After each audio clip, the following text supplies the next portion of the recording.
And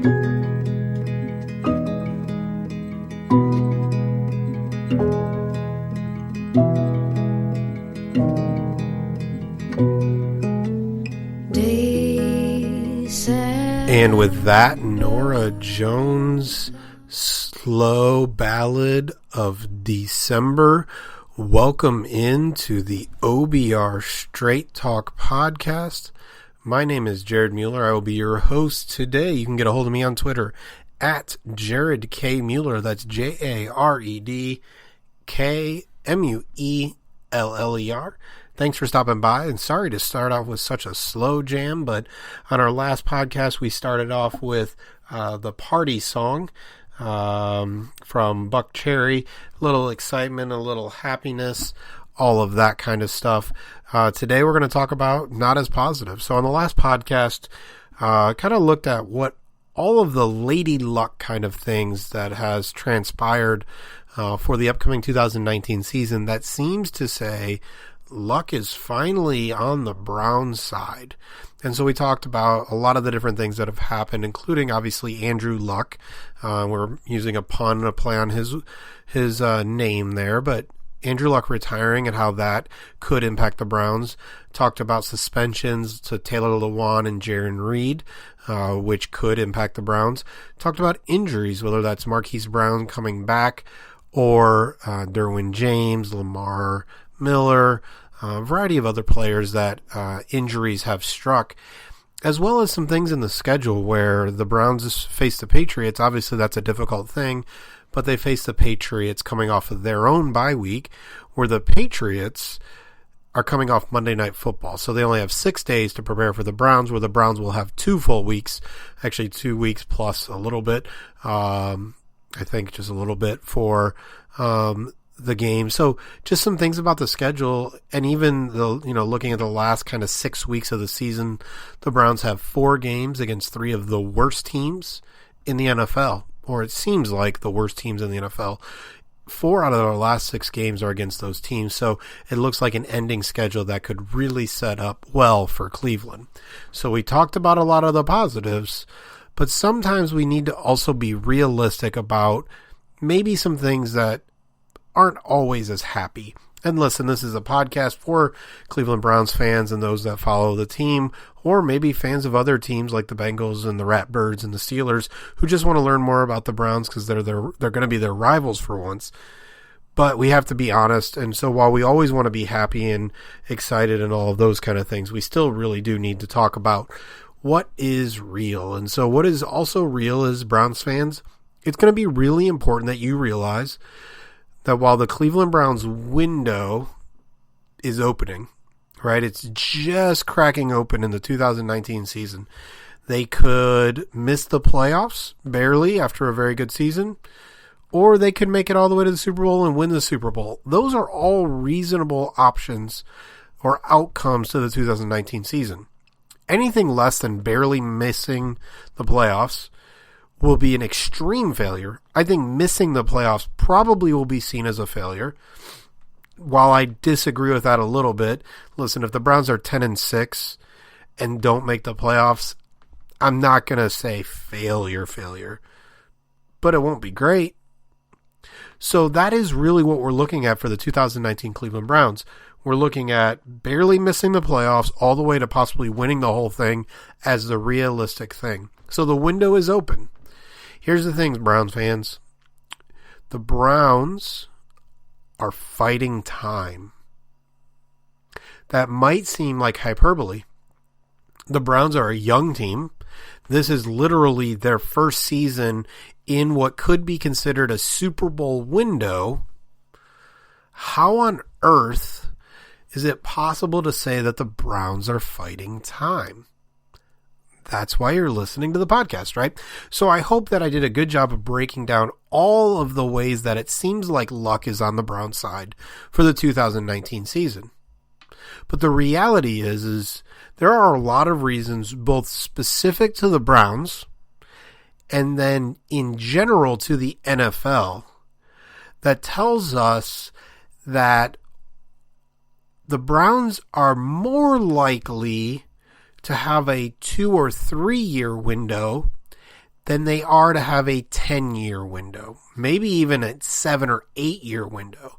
That the Browns, as an organization and as just an NFL team, are more likely to have 2 or 3 years, whether those are in a row or not, where they're actually competing to get to have an opportunity for a Super Bowl, than they are to have 7, 8, 9, 10 years where they're competing for a Super Bowl. Why is that? I'm glad you asked. First, we go back to looking at Andrew Luck. Andrew Luck surprised everyone by retiring this weekend. Surprised everyone. He's not alone in retiring early, but it's so rare that people can name the players that have retired early, not due to, a career-ending injury or something of that nature. And that list is pretty limited. There's really a Mount Rushmore. There's 4 that most people list in the NFL for retiring early without some major catastrophic injury that was career-ending. It starts with Jim Brown. Years and years and years and decades ago, Jim Brown retired right after leading the NFL in rushing and rushing touchdowns. Done, retired. Then, much later, Barry Sanders, who was on pace to break the Emmitt Smith's record for rushing yards and tons of other records. The Detroit Lions were terrible for so long. Barry Sanders couldn't handle it. He just was done. He couldn't stand the organization, its inability to build a winner around him. So one of the most dynamic running backs that we've ever seen. Just excitement in a bottle. For those of you a little bit younger but older, the Michael Vick of running backs. For those of you even younger, if you think of what Ty Hill or even LaShawn McCoy would be another kind of version of that. Just that excitement in a bottle, just boom, a Devin Hester when he was the punt and kick returner, where anything could happen at any moment, takes your breath away running the football. That was Barry Sanders. Detroit Lions couldn't build a winner around him, and he was just done. And then there was Calvin Johnson, also the Detroit Lions, and they couldn't build a winner around him either. And so the greatest wide receiver of our generation retires at a very young age. And then we have Andrew Luck. So Luck joins such star players like Jim Brown, Barry Sanders, and Calvin Johnson in retiring early. But it may not be the end of that story. He may not be the latest in the line of 4. He may really be the first or second or third in this most recent generation. At this point, because of health issues and CTE and concussions and everything else, and the amount of money that is made, we can no longer be surprised if a player decides to retire early. Heck, even Joe Thomas, while he didn't retire as early as those other guys and everything that he had going on, Joe Thomas retired pretty early, given everything they had been through. But hear him talk. And he talks about how he could barely stand, he could barely walk, he could barely do things. And for a guy who loves football, it just wasn't worth it anymore. Even financially, they couldn't make it worth it to him. So now as players are making more and more money, and the dangers of the sport are bigger and bigger and more known, the odds that more and more players retire early, quote unquote early, goes up and will continue to go up. So I don't think Andrew Luck is a one-off. While he may be on the Mount Rushmore of guys who retired early, he may just be the first snowflake of a long winter where NFL careers no longer are 5, 10, 15 years for those very, very good players or great players, but maybe they're 5 to 7 years. 5 to 8 years, maybe to 10 years. Maybe that equation is changing. We can judge good or bad later. That's not for me. But what I am saying is Andrew Luck is a great example of why Browns fans have to realize this team, whose window is just opening in 2019, this team is fighting time. So Andrew Luck might be the start of something new.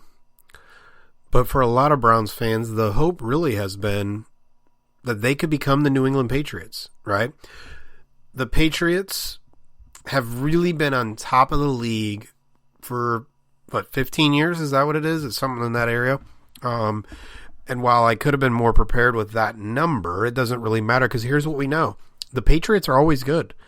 And our assumption is the Patriots will always be good, right? So the assumption is until Brady and Belichick hang it up, they're going to be good.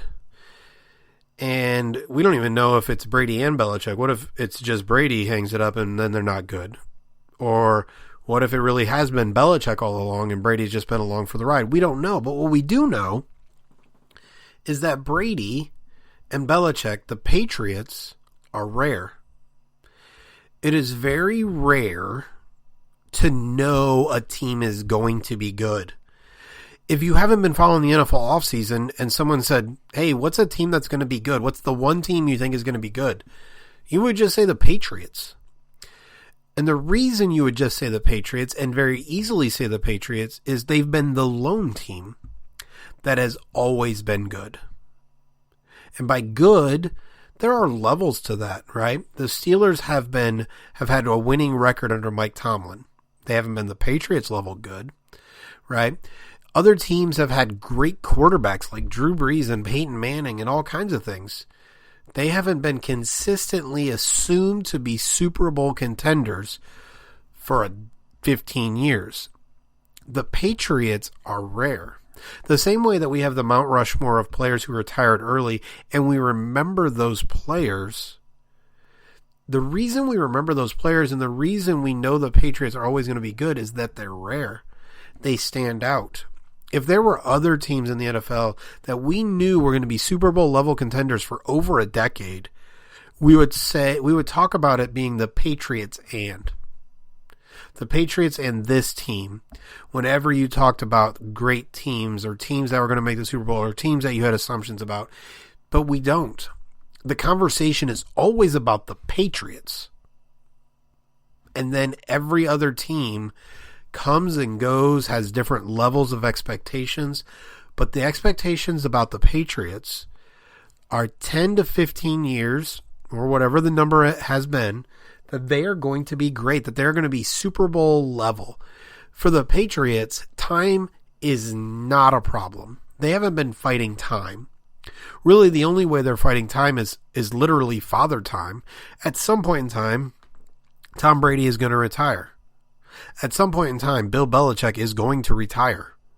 That's just going to happen. But besides that, that franchise, that dynasty has not been fighting time. They've been fighting the other teams. They've been fighting themselves. They've been getting better. They've been doing all kinds of things, but they have not been fighting time. The thing about it is the Patriots are rare. They are the exception, not the rule. Is it possible that the Cleveland Browns with Baker Mayfield and Freddie Kitchens can become, and John Dorsey, can become the next Patriots dynasty? Absolutely. It is absolutely possible. Baker is young. Freddie is young. John Dorsey knows what he's doing. It is very possible that the Cleveland Browns could become the next New England Patriots dynasty. I want to make sure you hear that. It is very possible. Is it likely?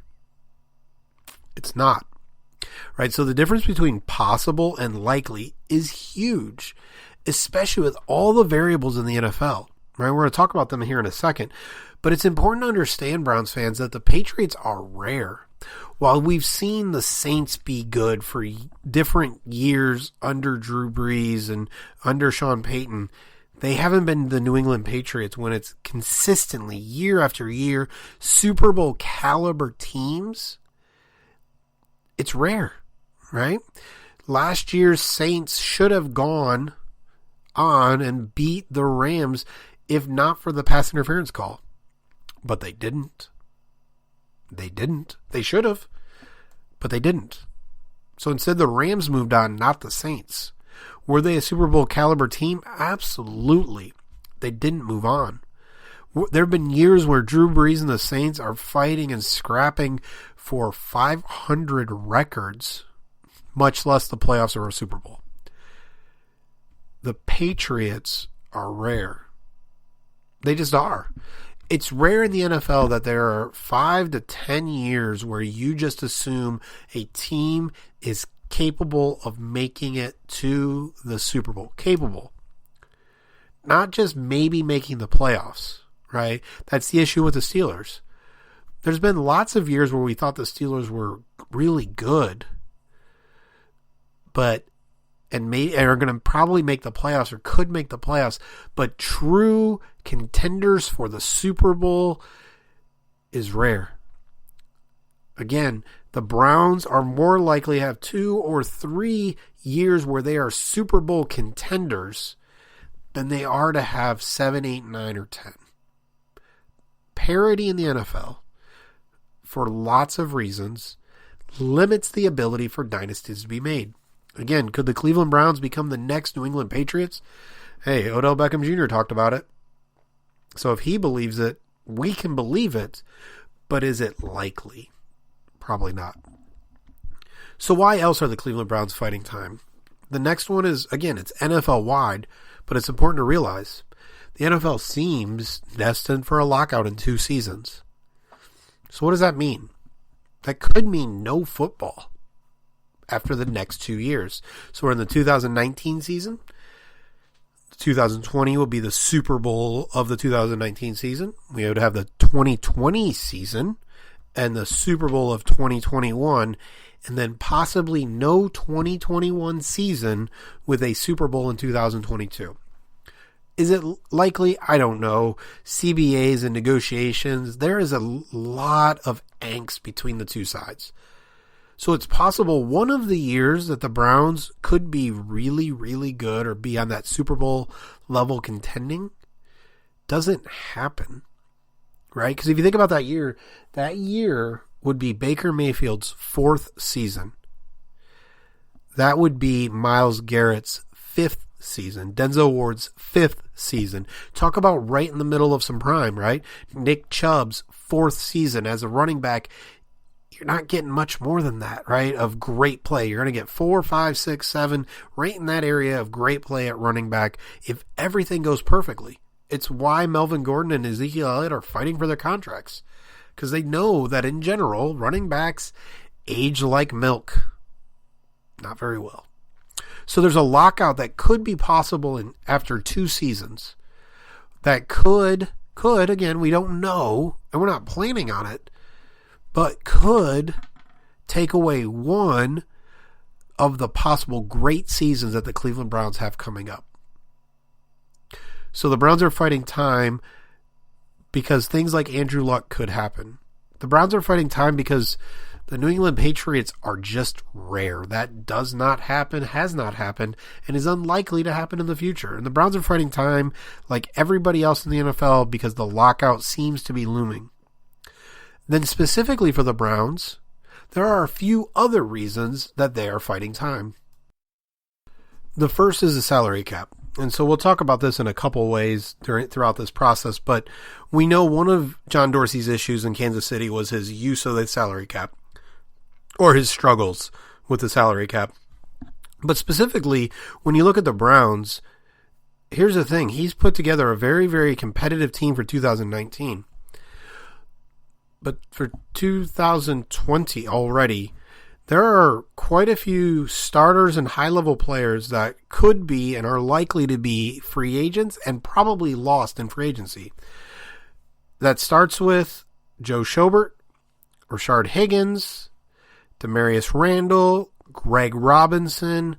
Those 4 guys are already scheduled to become free agents. And the Browns will basically, until they do a bunch of restructuring, will basically have whatever cap space they have left from this year, which is around $30 million right now. That's the amount of cap space they'll have next year. And they'll only have the rollover cap space that they're bringing with them to sign players. And so those 4 let's just be pretty blunt about it. Those four are going to would take up 30 or more of the Browns' cap space if everything went perfect and they were actually players the Browns want to sign. See, that's the thing. The Browns have a lot of good players, and if they perform well, they'd have to pay them like good players. And so, is it possible that 4 starters, just from free agency, we're not even talking about the possibility of cutting a player like Christian Kirksey. We're not even talking about the possibility of cutting a player like TJ Carey. We're talking about just in pure free agency, the Browns could lose their starting middle linebacker, their quote-unquote third, really their second wide receiver in Rashard Higgins, their starting free safety in Demarius Randall, and their left tackle in Greg Robinson. Now, with players like Robinson and Higgins and even Schobert or Randall, you can argue their talents. What you can't argue is that they are starters on the 2019 Cleveland Browns who believe they are Super Bowl contenders. So the Browns are fighting time because when you look at the salary cap, already going into the second year, the Browns have difficult cap decisions to make. And then shortly after that, they have decisions to make about players like Baker Mayfield, Myles Garrett, Denzel Ward, Larry Ogunjobi, Nick Chubb. It's a really good problem to have, but that's a lot of really young players that will need to get paid. And if we look at them right now, as it is today, and again, there's a lot of assumptions in this, but as it is today, 4 of those 5 should expect to get paid like the top player at their position. Now, will they? Who knows? And will they all develop and continue to develop and not get injured? We don't know. But that's why we're fighting time, right? Because you're either talking about players who either level off or get injured or going to need to get paid like the top players at their position. Larry Ogunjobi is the one player that maybe isn't going to get paid like the top player at his position. Maybe he's not going to get Aaron Donald money. But by the time he's up for his contract, Aaron Donald money might be Larry Ogunjobi money, and Aaron Donald needs some more money kind of thing, right? So there's a lot going on there. But Baker Mayfield, Myles Garrett, Denzel Ward, and Nick Chubb, if everything goes as planned and the Browns want to re-sign them, that meant those players have played like the best players at their position or in that range. And generally when you come up for a contract, if you're in that range, you get paid like the top guy or more than the top guy. So not only do the Browns have 4 players going into the second year of this open window that are going to be free agents and could be lost, 4 starting level players. Again, most of the time you have 3 wide receivers out there, so we're going to include Higgins in that. But then they also have 5 players, just real quickly, 5 players who will get paid great money, 4 that'll get paid top dollar at their positions, and a 5th who will get paid pretty well that need to get paid. The Browns are fighting time because the salary cap, while it is an accounting tool and all kinds of things, at some point you cannot keep all your talent. If we want to use the Patriots as an example, we can remember that the Patriots have lost a lot of talent over the years. They've let talent walk after walk and talent walk. Even last year, this offseason, Trey Flowers was gone. They lost the starting offensive lineman. You just do. In the salary cap era, you just do lose players. It's why some of those Drew Brees-led teams, and I go back to the Saints and Drew Brees and Sean Payton because there's some correlation there. It's one of the reasons those teams kind of have their ups and downs, where they have a couple years where they are Super Bowl level contenders, and then they come back down to earth for a year or two, and then come back. It's in a lot of ways, it's about the salary cap. It's about some of the other issues we're going to talk about. That ups and downs are natural because the Patriots are rare. They're rare that they can continue to be competitive even as talent is lost year after year. Right, so the Browns are fighting time because of the salary cap. The Browns are fighting time because injuries happen, right? Already, the Browns have Denzel Ward has had some injury issues. Myles Garrett has had some ankle issues. OBJ has had some injury issues, right? So the Browns are the Browns are fighting time because injuries, and we're not predicting any injuries here at all, but injuries are part of the game. It's a very physical collision sport.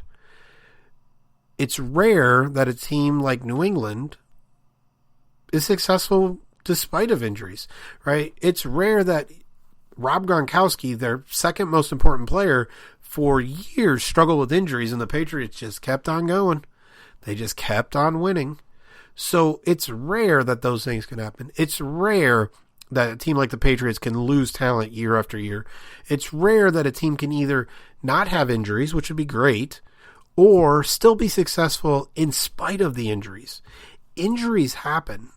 Not just the little ones, but the big ones, or the ones that can linger, the ones that can diminish skill, the ones that can diminish return, or the ones that can just harpoon a season, right? When did the Patriots not make the playoffs? Matt Castle was their quarterback because Tom Brady got hit. I believe it was a Titans defender went low, and now there was a new rule because of that. And they still went 10-6. They just didn't make the playoffs that year. The Patriots are rare. Injuries don't seem to hurt them. Age doesn't seem to hurt them. They just move on from players. But what we know is that age doesn't always mean retirement. In a lot of ways, age is all about understanding how does your body age, how does your skill translate. So a player like Jarvis Landry, who wins in kind of the short area quickness, that short area quickness can go relatively quickly. So while the Browns are a very young team, there are parts to the team that could age really quickly, right? J.C. Treader, their starting center. Oh, I forgot about him. Yeah, he's set to be a free agent after this year as well. That's a fifth guy. But he's had injury issues, and because of those injuries, it'll be interesting to see how he ages. Or the stalwart of the Browns offensive line now, the replacement of Joe Thomas, basically as the capstone of the team on the offensive line, is Joel Bitonio. But how does he age? How does the story of Joe Thomas, a close friend of his, and watching everything that he went through, how does that impact Joel Bitonio? And will he age well?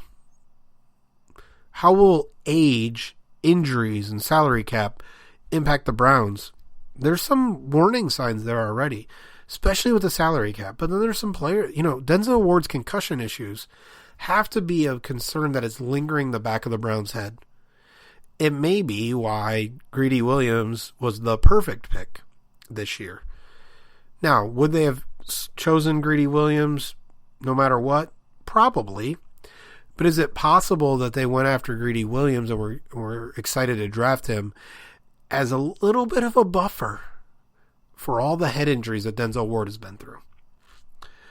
It's possible. But the Browns are fighting time. They're fighting the salary cap. They're fighting injuries. They're fighting age. They're fighting time in all of those areas. And then as we continue kind of using the Patriots as a comparison piece, how could the Browns repeat that? John Dorsey kind of burned out in Kansas City after a little while. How do the Browns not let that happen? Dorsey seems like a hard worker, seems like someone who takes his job very seriously, cares, is dedicated, is passionate. All really good things. Also ways people get burnt out. And now Kansas City got burnt out on John Dorsey. So how does Jimmy Haslam, who could be a whole different, not even just section of a podcast, but a whole different podcast, how could Jimmy Haslam, someone who seems to like to get his way, seems to like to always be winning, seems to always like to be in power, how does he and Paul DePodesta and J.W. Johnson, how do those guys not get burnt out on Dorsey like Andy Reid in Kansas City did? He did a great job in Kansas City. Obviously, one of his last draft picks was Pat Mahomes. So he was doing a great job until they moved on from him. And how will that work? Because Dorsey, if we're going to use the Patriots comparison, is kind of in the Belichick role. He's not the coach, but he's the one, right? He's the one that brought in Freddie Kitchens. He's the one that made all of the trades. He's the one that has created everything that is currently for the Cleveland Browns. Taking what Sashi Brown brought in, set up, allowed, all of that stuff, and has created who the Browns are now. John Dorsey is in the Bill Belichick role. He's the one. Bill Belichick has always been the one. His GM or front office exec, whatever the titles were, they've always been not even really the two. They've just been the other. But Bill Belichick has been the one. He's been the one constant. And right now in Cleveland, if the future is going to go well, it looks like John Dorsey is the one and needs to be the one for that to continue. But how does he make sure he doesn't get burnt out? And how do the Browns make sure they don't get burnt out on John Dorsey like the Kansas City Chiefs did? At some level, it feels like the Browns might be fighting time when it comes to John Dorsey's burnout. Or what happens as Freddie Kitchens is becoming more and more successful? So let's assume the Browns have a good 2019 and a good 2020, and they're contenders for the Super Bowl. Whatever you want to look at, that is. They're contenders for the Super Bowl. And all of a sudden, this unknown head coach that John Dorsey picked all of a sudden has an offense that's playing great, that has a team that's coming together, that has a great coaching staff. Where does Freddie Kitchens grow? How does he get power? Does he buck against John Dorsey as he starts to feel more and more confident in his role? It's kind of similar to the players that we talked about in free agency. If the players are good enough, you're going to have to pay them. If they're not good enough, it doesn't matter, but that means you don't have good players. Right? And the same thing with Freddie Kitchens.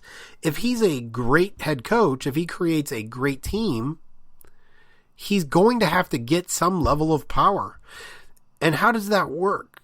How does can Dorsey look at Freddie Kitchens, someone he hired who was kind of a quote-unquote nobody, and let him usurp some of that power, take some of Dorsey's power?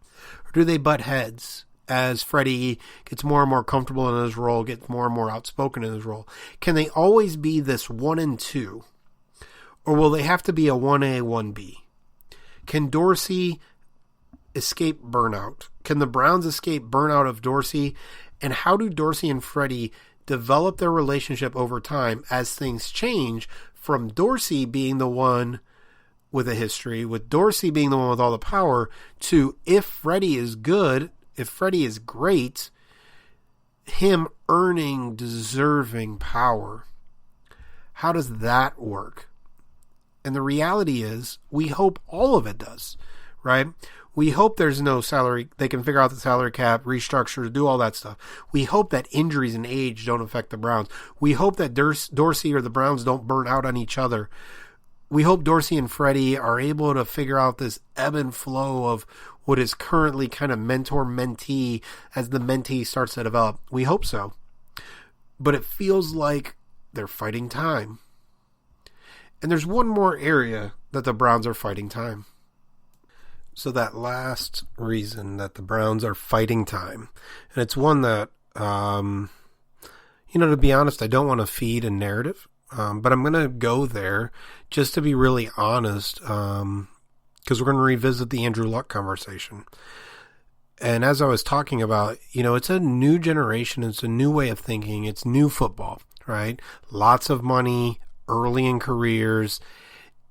To be honest, players don't need football anymore, or at least they don't need it as long as they did. And so, yes, players love the game. But listen, that game currently is like getting into small car accidents for 16 weeks out of the year.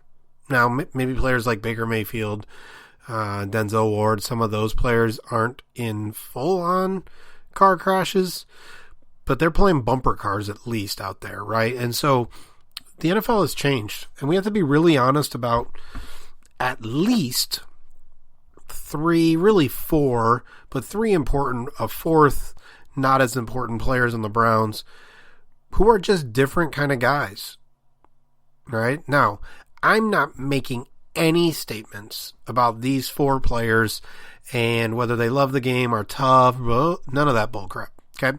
I'm just saying we know 4 of the players just are different cats. They're not meatheads. They're not, they think, right? And so when we think about Andrew Luck and Stanford and architecture and his father and all that stuff, one of the things we know is he's a really intelligent player.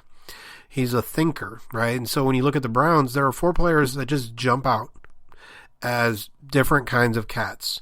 That's Baker Mayfield, that's Myles Garrett, that's Odell Beckham Jr., and that's Chad Thomas. Now, I'll knock Chad Thomas off this list really quickly.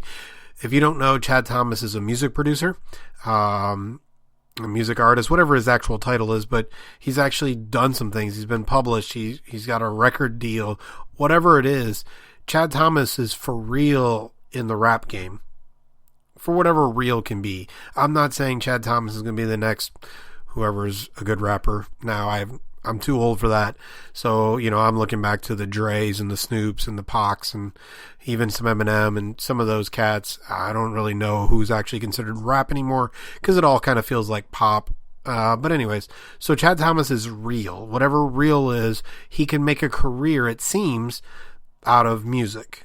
So he's a different cat. So what if he really comes on and becomes the kind of bookend replacement for Olivier Vernon after a couple of years, and then all the hitting takes its toll and he decides it's time to move on? It's very possible because it has other things that he can do the same way Andrew Luck does, right? And then we go to OBJ, who is fashion and is into so many different things and likes to travel and likes to music and all different stuff and has made a crap ton of money, right? Would you be shocked if OBJ, at whatever time frame, again, I'm not talking about this year or even next year, I'm just talking in general of shortening the window for the Browns, of the Browns having to fight time, would anybody be shocked if Odell Beckham Jr. joins Andrew Luck, Calvin Johnson, Barry Sanders, and Jim Brown on that Rushmore of, you know what, I'm good. I made some good money. I hopefully the Browns have played or maybe won a Super Bowl by then, which would be great. Obviously, we're not going to minimize that, but would you be surprised if OBJ moves on, does some other things? He's a different kind of cat, right? He's into different things. He's got things he enjoys. He goes by the beat of his own drum. Would we be shocked if Myles Garrett, the dinosaur poet, loves music guy? Remember, that was actually one of the things that people had a knock on Garrett, is that he was into too many different things. It was actually a knock on Andrew Luck, is that even though he was considered this prototypical quarterback, was he too smart for the NFL? Would he be interested in other things in the NFL? What could happen? No one would be shocked if Myles Garrett, the thinker, the dinosaur guy, the poet, if he, after 7, 8 years, 9 years, decided it was time to hang him up so that he wasn't limping. If him and Joe Thomas continue to be friends and Joe just shares honestly about what life was like, and Myles actually saw, but what life was like for Joe late in his career. And we know Myles is banging heads with offensive linemen pretty much every play, right? So would we be shocked if the Browns' best defensive player calls it quits 7, 8, 9, 10 years instead of 12, 13, 14, 15, whatever that number would look like for Myles Garrett? Again, we're talking about, and we're hoping for kind of the perfect health and the perfect career arc. Myles Garrett, OBJ, Chad Thomas, could we see them hanging it up? Yeah, it seems like it. Now, the last one on the list is Baker Mayfield, and I'll just be really honest with you. He's on the list for 2 reasons. One, he's a quarterback, so he's really, he's the most important piece to the puzzle on the field. And 2, he is a different guy. He doesn't really act and think like every other quarterback. He doesn't speak like every quarterback. He goes to the beat of his own drum. That all being said, right? So that's how he fits with the Myles Garretts, the OBJs, and the Chad Thomases. Is he's his own dude, and he has other interests, and he's thoughtful and all kinds of things. He's his own cat. I'll just be honest. I don't see there's any way that Baker Mayfield hangs it up early. It just doesn't seem to fit his personality, but we have to be really honest, again, that he's just different. He's not the standard kind of quarterback, right? Andrew Luck was not the standard kind of quarterback. I think the difference is that, not that his identity is wrapped up in football, but Baker is is beyond dedicated to the sport, right?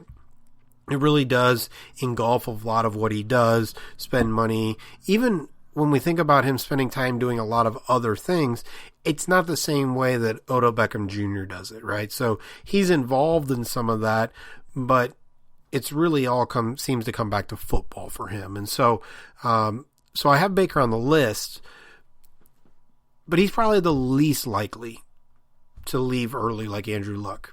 But Myles Garrett, OBJ, Chad Thomas, even if everything works out in salary cap, even if everything works out with injuries and having a good age progression, and even if everything works out with John Dorsey, Freddie Kitchens, and leadership, even if they become that rare Patriots dynasty type of team, is it possible Myles Garrett, OBJ, Chad Thomas, for however important he is, and maybe Baker Mayfield from 2019 on have 5, 6, 7 years left instead of the hoped 8, 9, 10, 11, 12, 13, 14, 15 years left?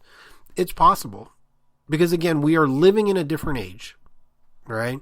We're living in an age where not injury and age are not going to be the only reasons people leave the NFL. And those people are going to be different types. And so when you look at Myles and Baker and OBJ, they've made enough money. They will have made enough money to leave early like Andrew Luck did. We look at someone like Chad Thomas. He's going to be able to make money outside of football. Again, it may not be at the same level, but he's going to be able to make good money, it seems, outside of football. So money no longer is the reason to stay in football. The difference between money now and money 15 years ago is so significant that players don't need to play 10 and 15 years to really, really be set. They really just have to make that second contract. And Andrew Luck, he decided he didn't even need the whole second contract. So again, this isn't just to be negative. It really isn't. Hopefully the last podcast you heard all the positivity, how Lady Luck seems to be on the Browns side. But we have to be honest, Browns fans. We need to enjoy watching, covering, being a part of what is right now. And there may be down years. There may be Drew Brees Saints level down years. There may be times where the Browns, whether it's injury, salary cap, age, fights between Dorsey and Freddie Kitchens, whatever it is, and there could be hundreds of other reasons that the Browns are not good. So they may have opportunities and be Super Bowl contenders over the next 5, 6, 7, 8 years, but maybe of those years, it's only maybe 3 or 4 years. That as the season goes on, they really have a chance, right? Because they still right now have to fight the Patriots dynasty. That's not easy. They have Pat Mahomes, the NFL's reigning MVP in the AFC. That's not going to be easy. There are a ton of other teams that can make this difficult for the Browns, much less all of the other things that we already went through. So saying all of that, we know the Browns are fighting time. We know it's unlikely they'll be the next Patriots. It's possible. It's just unlikely. It's not probable. We know that the team will be fighting time to really be Super Bowl contenders for more than 3 or 4 years total over the next 10. The lockout's looming. Injuries are looming. Salary cap is looming. All of that is true. So what does that mean, Browns fans? This isn't me trying to be a downer.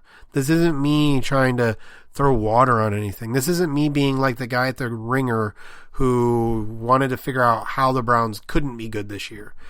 This is me providing you information to say to you, enjoy it. Enjoy every minute of success. Enjoy everything positive you can take out of every time the Browns are good. Every season, every game, every off season, enjoy it.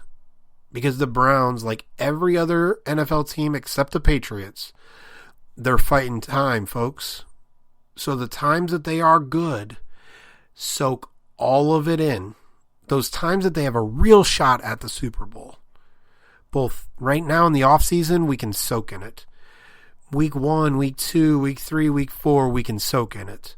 Soak in it every opportunity you get. taste it, feel it, enjoy it. Because the Browns, they're fighting time. It's not going to last forever. And unfortunately, there are a lot of reasons to worry that it may not last and may not be as often as we'd like. Disagree with me? Agree with me? Hate me? Get a hold of me on Twitter. It's at Jared K. Mueller. That's at JaredKMueller. You can find all of my written work. Most of it is for our subscribers at theobr.com. Again, we are a part of 24/7 Sports and the CBS Sports Network. And you can get us on Twitter at theobr. So that is where I cover the Browns. Every game I will be running Twitter, or should be running Twitter. So thanks for stopping by this OBR Straight Talk podcast. Enjoy it, folks, and go Browns.